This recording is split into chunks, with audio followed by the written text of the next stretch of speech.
dalam jangka waktu 3 sampai 5 tahun ke depan, perusahaan-perusahaan Indonesia juga akan menggunakan tenaga kerja robot. Jadi ini robot fisik. Karena kenapa? Karena ini berkaitan dengan efisiensi. Yang menjadi pertanyaan adalah pengurangan tenaga kerja manusia ini adalah hal yang sangat tidak diinginkan oleh banyak perusahaan. Itu benar. Tetapi perusahaan mempunyai pilihan. Jika ingin bertahan, maka akan banyak digantikan oleh tenaga kerja robot. Hanya pegawai yang mempunyai kualifikasi tingkat tinggi nanti yang akan dipertahankan. Jadi komposisi 20% tenaga kerja manusia dan 80% tenaga kerja robot itu akan diterapkan banyak perusahaan di Indonesia secara bertahap. Tidak sekaligus tetapi bertahap, karena juga ini kan harus menyesuaikan juga terhadap lingkungan ya, apakah lingkungan kerja baik di kantor, di pabrik atau di tempat yang lain bisa tidak antara tenaga kerja manusia dan tenaga kerja robot ini saling berkolaborasi. Tentu ini butuh waktu. Yang jadi pertanyaan adalah ini banyak lulusan baru ya, khusus dari generasi milenial ini akan semakin sulit untuk mendapatkan pekerjaan. Walaupun ya mereka harus bekerja keras karena lapangan kerja itu akan tersedia sangat banyak. Tetapi yang menjadi masalah adalah tenaga kerja untuk manusia semakin sedikit. Nah, ini yang harus nanti dipikirkan juga, bukan hanya oleh perusahaan tetapi pemerintah. Nah, pemerintah ini nanti akan menerapkan sistem seperti apa? Apakah nanti akan bergeser polanya 80% tenaga kerja robot dan 20% tenaga kerja manusia, tetapi tenaga kerja manusia punya kualifikasi tinggi, atau 50% tenaga kerja robot dan 50% tenaga kerja manusia. Jadi keterlibatan pemerintah dalam menciptakan sebuah kebijakan sangat diperlukan. Karena ini jelas dalam jangka panjang, sebenarnya bukan hanya dalam jangka panjang tetapi dalam jangka pendek dan jangka panjang ini akan menciptakan gejolak sosial. Perusahaan juga tidak mau mengambil risiko kalau memakai terlalu banyak tenaga kerja manusia, karena ini berkaitan dengan efisiensi. Ya, mereka harus memberikan gaji, ya kan, uang lembur, asuransi dan lain-lain. Sedangkan robot, mereka tidak perlu menggunakan memakai pengeluaran tersebut.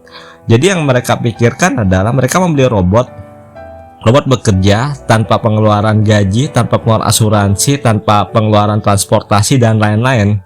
Jadi ketika mereka membeli sebuah robot, maka mereka benar-benar untung karena tidak ada pengeluaran yang lebih. Nah, bagaimana jika robot itu rusak? Sederhana, ganti dengan robot yang baru yang mungkin nanti akan lebih canggih lagi daripada robot yang pertama dibeli.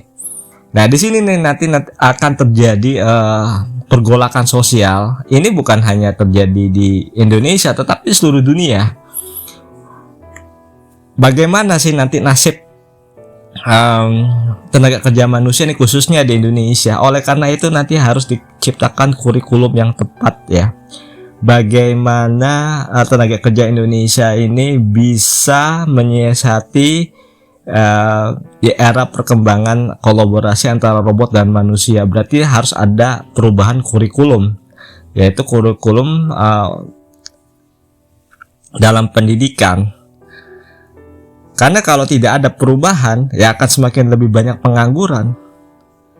Akhirnya terjadi kerusuhan sosial di banyak daerah. Karena kenapa? Orang sulit untuk mendapatkan pekerjaan yang mereka inginkan. Karena apa? Lapangan pekerjaan mereka sudah diambil alih oleh robot.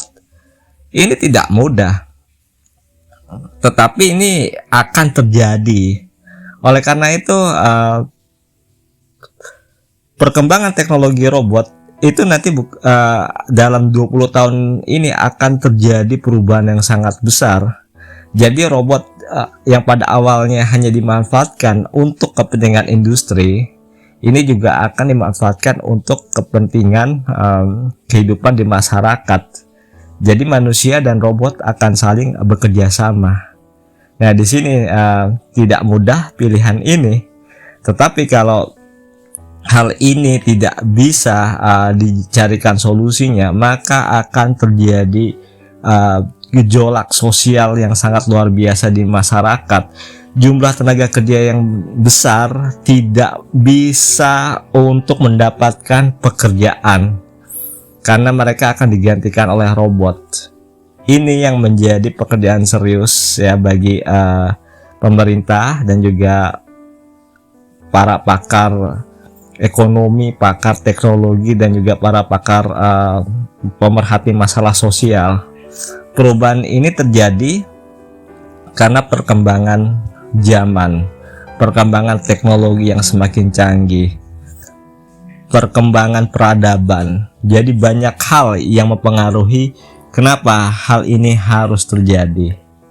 Disinilah kita harus melihat solusi apa yang harus bisa dicarikan, ya harus diciptakan. Bukan hanya melihat 2-3 tahun, tetapi sampai 50 tahun. Jadi harus ada kebijakan yang bisa melihat sampai 50 tahun ke depan. Memang perubahan ini sangat menyakitkan bagi setiap orang, tetapi bagi yang tidak siap ya tersingkir.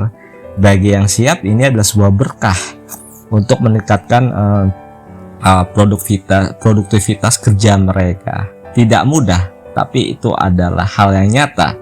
Tidak mudah, tetapi itu adalah pilihan. Tidak mudah, tetapi itu tren yang terjadi saat ini. Mau tidak mau, kita harus menyelesaikan dengan kondisi saat ini.